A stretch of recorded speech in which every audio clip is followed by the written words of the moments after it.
안녕하세요. Riding on the Korean wave. Welcome to Tuesday's edition of the Culture Wave. I'm Kwon-Soa in Seoul. Explore with us Korea's culture from all aspects and stay up to date with K-entertainment, K-events, K-literature, K-everything.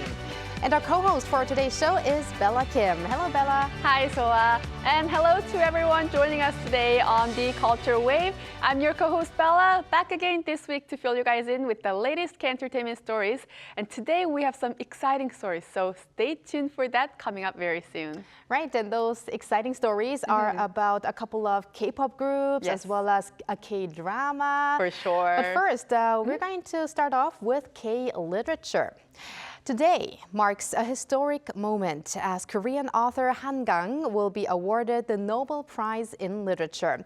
But before the celebrations begin in Stockholm, let's walk through what to expect from tonight's grand event. Here's our culture correspondent Song Yoo-jin reporting from Stockholm. It's time to celebrate achievements and innovations. Today, December 10th, is Nobel Day, when this year's Nobel Prizes are awarded to the winners. Here's a preview of the big day. This is a Stockholm concert hall where the Nobel Prize award ceremony will begin at 4 p.m. local time.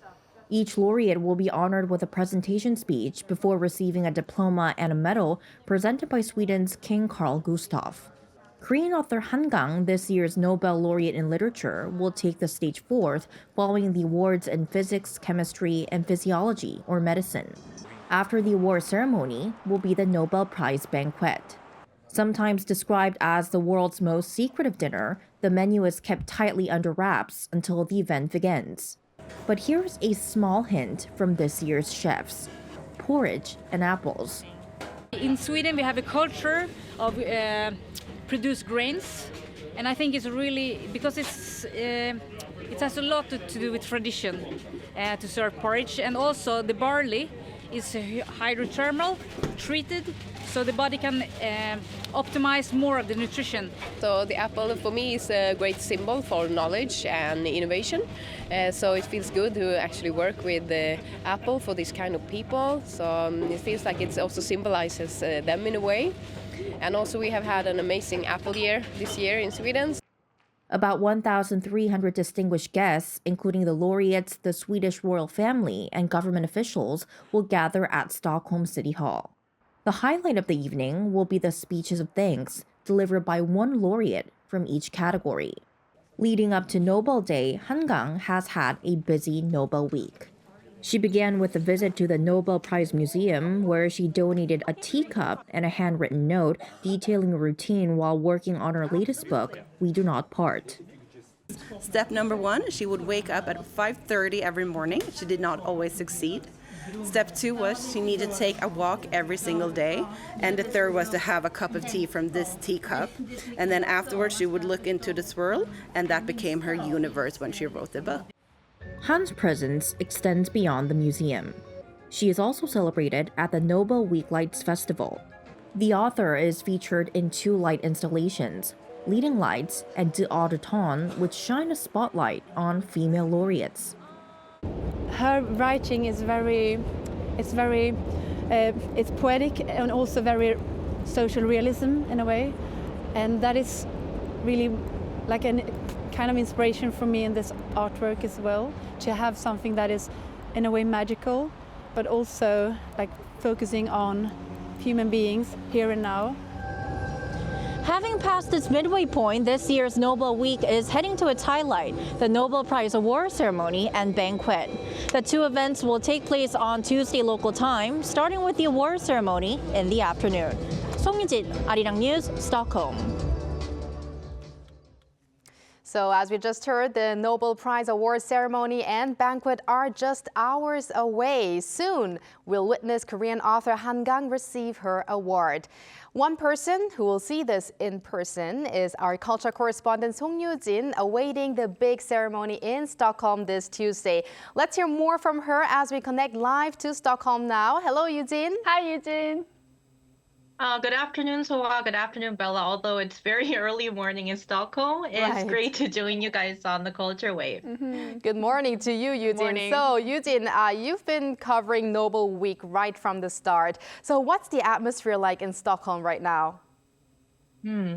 Well, it's been exactly a week since I came to Stockholm. So I came here last Tuesday. It's been a week. And I think that until now, a key word that I could describe the mood here in Stockholm is very festive, because the Nobel Week is not just a big celebration here in Stockholm, Sweden, but it's also a global celebration honoring all the Nobel laureates who made great achievements and innovations this year. And I can say the reason why I'm saying that the mood is festive is because from day to night, there are a lot of events that the Nobel Foundation has prepared for Nobel Week. For example, in the day, there are the Nobel lectures, the dialogues, and you can also visit the Nobel Prize Museum, where you can see the artifacts donated by the previous Nobel laureates and also this year's Nobel laureates as well, including Hangang, which you just saw in my report. And what you're seeing right now is the Outdoor Light Installation Festival Nobel Week slide. This is a specific piece that I would like to mention because this video mapping projected on the Stockholm City Hall building, you can actually find Korean author Hangang, this year's Nobel laureate in literature, as you can find her signature as well as her picture in the projection. So I can say that it's a very, very big and festive week here in Stockholm. I think it's really the best timing for anyone who wants to make a trip to Sweden to go during the Nobel Week. Right. Now, Hangang's first public appearance, meanwhile, during Nobel Week was at the Nobel Prize press conference and lecture. Her press conference in particular drew significant attention as it was her first press conference since winning the prize. So, Eugene, what were some of the key moments or takeaways? You're right, Soa. So a lot of people were very, very curious and fascinated about Hangang's Nobel Prize press conference because, as you mentioned, it was her first press conference after being named the Nobel laureate in literature back in October. And she's been keeping a really low profile after she was named the winner. So I think that the 40-minute press conference, which took place on Friday afternoon, it could be summed up to two main parts. The first was, of course, her thoughts on the political turmoil currently experienced by South Korea, because one of her most popular books, the 2014 novel Human Acts, was based on the brutal suppression of the martial law forces to the Gwangju city residents after the enactment of the martial law in the city in 1979. And even the Nobel Prize Foundation, who hosted this event, the very first question that they asked Hangang was how the week has been for her. In other words, how she found the political crisis or the martial law imposition to be. And the author said that she was very shocked, but at the same time, she was also very impressed by the sincerity and also courage of all the citizens who came together on Tuesday night, December 3rd, who protested against the short-lived martial law. And so let's first take a listen to what she had to say about this. I saw people trying to stop armored vehicles with their bodies, others holding back soldiers with their hands, and some standing firm against advancing troops with guns. As the soldiers withdrew, some even called out, "Take care," like they were saying goodbye to their sons. I could feel their sincerity and courage. I sincerely hope we don't return to the past where force and suppression silence the press. Literature allows us to delve into the inner lives of others while exploring our own. This process builds the strength to think, judge, and act decisively in difficult moments. Literature isn't something extra, it's essential. I can imagine how she had mixed feelings while being there for the celebrations in Stockholm and seeing what's happening here in Korea. For sure, but people definitely have been waiting for Hangang to speak out at the event. And speaking of the Nobel lecture at the Swedish Academy, what stood out to you? What were some of the highlights you saw of her speech, Eugene? So the Nobel Prize press conference and the Nobel Prize lecture, they are two different events. So the press conference that we just talked about, it took place on Friday afternoon, and the Nobel lecture, that is each Nobel laureate giving a lecture to the public, so the public can also participate in this event. Hangang's Nobel lecture took place on Saturday afternoon. So the 30-minute lecture took place at the Swedish Academy, and it was titled Light and Thread. The footage that you're seeing right now is Han giving her lecture. And she kind of walked us through her journey, her 30-year journey of a writer, of finding the overarching theme of her works, which was really interesting because some say that they found Hangang's works to be quite violent, but I think that this would have kind of opened up their eyes and changed their thoughts because she said that she found that the main common theme between her works and her novels was actually love. And she also talked about how love is in the act of writing itself because she introduced a poem that she wrote at 80 years old, which she found while she was preparing to move. It described love as the beating of the heart and also the thread that connects together. And this is exactly what Han is doing with her works. Through her writing and through her books, she is connecting with her readers and the audience. So take a listen to what she had to say at the Nobel Prize lecture. 우리는 인간성을 믿고자 하기에 그 믿음이 흔들릴 때 자신이 파괴되는 것을 느끼는 것일까? 우리는 인간을 사랑하고자 하기에 그 사랑이 부서질 때 고통을 느끼는 것일까? 사랑에서 고통이 생겨나고 어떤 고통은 사랑의 증거인 것일까? 소설을 쓸 때 나는 신체를 사용합니다.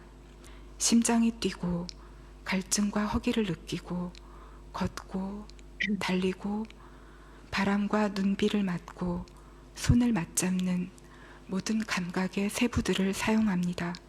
그 생생한 감각들을 전류처럼 문장들에 불어넣으려 하고 그 전류가 읽는 사람들에게 전달되는 것을 느낄 때면 놀라고 감동합니다. 언어가 우리를 잇는 실이라는 것을 The lecture, it sounded kind of like a poem listening to her speech, but Hangang's press conference and lecture seemed to have sparked quite a buzz, especially given the ongoing political turmoil here in Korea. So, Yujin, how have her comments during these events been received in Sweden? Right. So her press conference definitely made headlines not only in Sweden but internationally because once again she shared her thoughts and opinions about the political turmoil that Korea is currently facing. And I also want to mention the lecture a bit more because a lecture could be attended by the general public. And even before the lecture actually started, tickets for the lecture were sold weeks before it started. And unfortunately, I was one of the ones who couldn't find a ticket for the lecture, so I had to watch a live stream on the Nobel Prize's official website, which really shows how much interested and huge attention Hangang is receiving internationally. And some who attended her lecture, the audience gave or shared their thoughts on what they thought about it, calling it poetic, which Soa you mentioned, and also emotional, just like her work and her novels. And all the attendees, they generally said that they were able to foster a much more deeper understanding of Hangang's works. And also Korean residents here in Sweden, they said that they were very touched and it was very meaningful for them, in fact, that the lecture was conducted and given in Korean.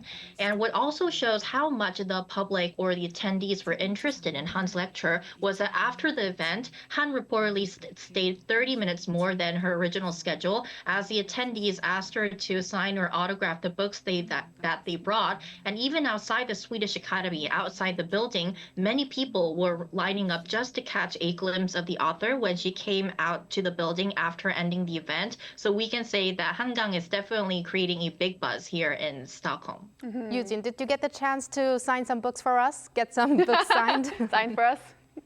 Well, I'll try because I'll be staying here for a few weeks, a few more days, but I can't really say that it will be easy, but I'll try my best. No pressure. No pressure. But it's definitely great to see, Hangang receiving tremendous love globally. And now turning back to today, what can we expect from the schedule ahead? You briefly mentioned in your package, but please walk us through the key events planned for the day once again. Sure. So today is Nobel Day. It is the anniversary of the prize's founder Alfred Nobel's death, and this day is called the highlight of every Nobel week because it is the day when the laureates are actually presented the awards and the Nobel Prize banquet takes place as well. So as mentioned in my report, the day will start with the Nobel Prize award ceremony that will start at 4 p.m. at the Stockholm concert hall that you're seeing right now, and Hangang will get her award in fourth in the order. And then when she is introduced to the prize, there'll be a short presentation speech, about 5 minutes. And after that, she will be given a diploma and a medal from the Swedish king. And then we have to talk about the Nobel Prize banquet as well. Food always seems to spark a big interest, especially when there's a grand banquet like this. So in terms of the banquet, it will start at 7 p.m. local time at the Stockholm City Hall. As mentioned in my report, once again, all the menu that will be served on the day will be tightly kept secret, so we'll get to know it once the banquet starts. But I think that the biggest highlight of Nobel Day, the highlight of the highlight, lies in the Nobel Banquet, because at the end of the banquet, each laureate per category will be giving a speech of thanks. So we'll have a chance to listen to Hangang herself once again. Looking forward to all of the events happening. Now, Hangang, meanwhile, is not only the first Korean to win the Nobel Prize in Literature, but also the first female laureate from Asia. So, final question to you, Yujin. You're covering all of this on site. How do you feel and how excited are you to witness this significant event?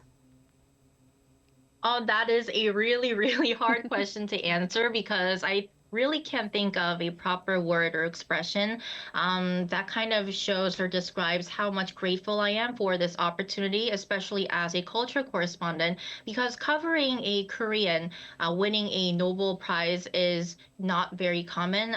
The last Nobel Prize winner in Korea was the late then President Kim Dae-jung 24 years ago. And the fact that we are seeing a Korean winning a Nobel Prize in Literature, which we've waited for a long time, and being able to cover this event on spot, I think that it's a great honor and privilege for me. So I think that my job now is to cover all the events on site as best as I can, so that I can convey all the emotions and the experience that I'm feeling to the viewers who are watching our newscasts and our programs. And I also want to say, last but not least, stay tuned for Arirang News special live coverage of the Nobel Prize Award ceremony that will take place tonight. All right, we appreciate it, Yujin. Thank you so much for connecting with us. And as this is a historic moment for Korea and Korean literature, we hope you'll get to indulge in the festivities while covering the rest of the event. Thank you once again. Thank you. Thank you.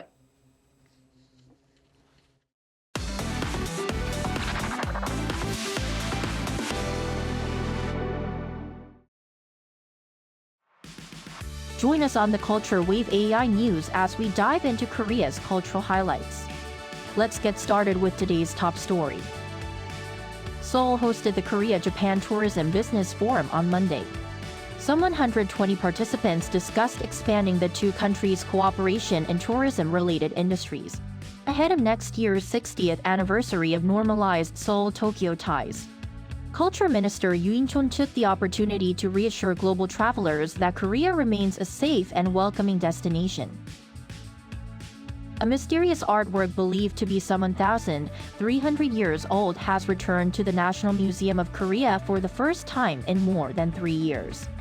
The piece, titled Fu Shi and Nuwa, is now on display in the Central Asia Hall of the museum's permanent exhibition.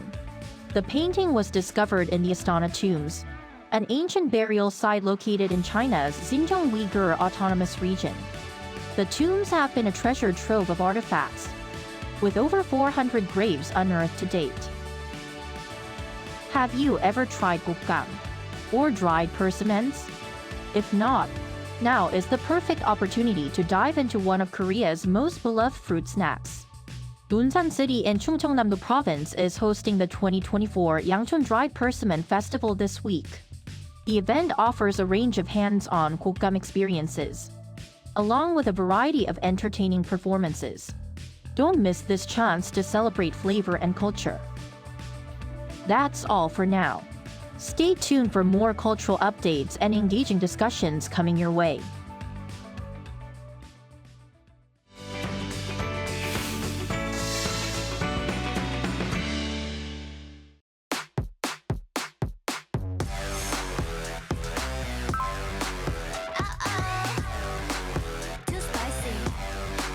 You want my A to the Z, but you won't. 어림없지 맞춰봐 sweet, gonna freak. What's hiding underneath? I see 망설이 득한 보면 너 기회는 없어. Oh, no, you won't get it. Nah, won't get it. I say, hey, 깜빡한 순간 끌어당겨, you'll be mine. Mine. 살짝 다가와, can't cross my borderline. Hey.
Time for some K-entertainment news with Bella Kim. Bella, we're going to start off with an exciting show we're all waiting for. Yes, that's right. What are we waiting for at the end of this month to watch?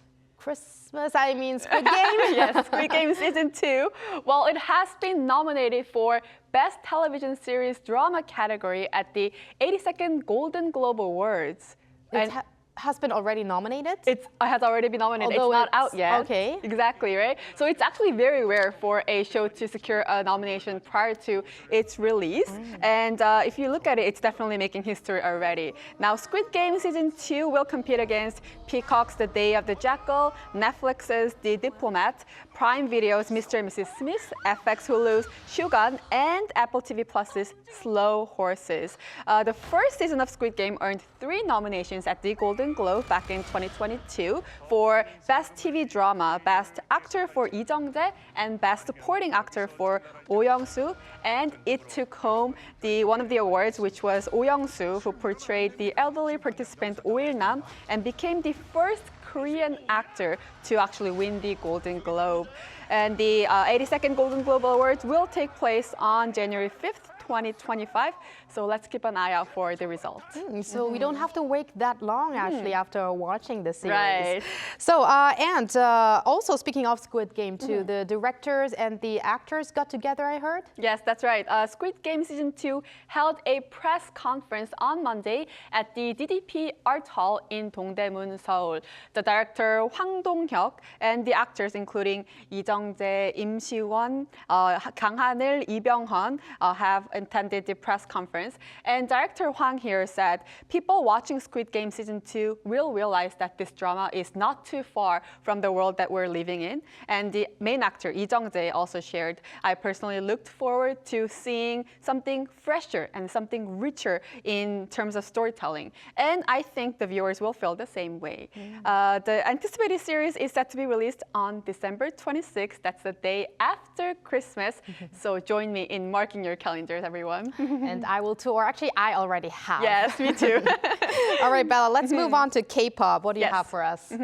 So you know the song. So I'm a lightly up like dynamite. Yes. K-pop boy group BTS's Dynamite music video surpassed 1.9 billion views on YouTube on Monday. It was actually the first time that group reached this milestone with any of their songs.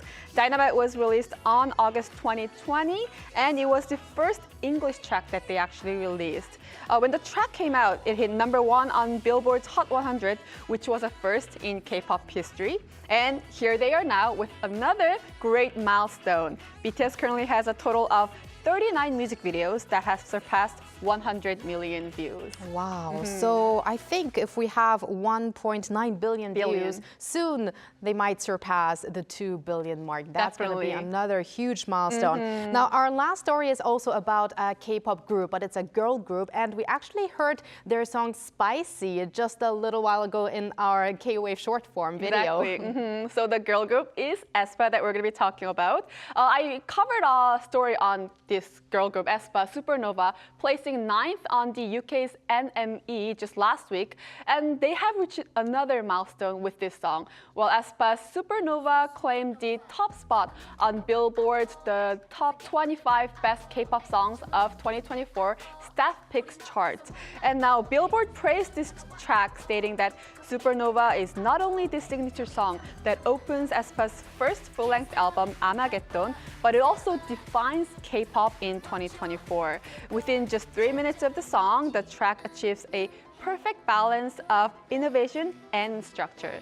The song is definitely gaining tremendous love globally, but it's gaining also tons of love in Korea as well. Just last month, the group won 6 trophies in total, including the Grand Prize Song of the Year at the 2024 Mama Mnet Asian Music Awards. And coming up next year, aespa will participate in SM Town Live 2025, which will take place on January 11th and 12th at Gocheok Skydome in Seoul. Great achievements by aespa. And I know you like to sing the song Supernova. Yes, I just sang it last Thursday, right? Yes. So thank you very much for that, Supa Bella. Thank you. And we'll see you back on Thursday. Yes, see you on Thursday. And thank you for spending the past half an hour with us on the Culture Wave, and hope you join us again on Wednesday at 2 p.m. Korea time, and maybe one day here in Korea.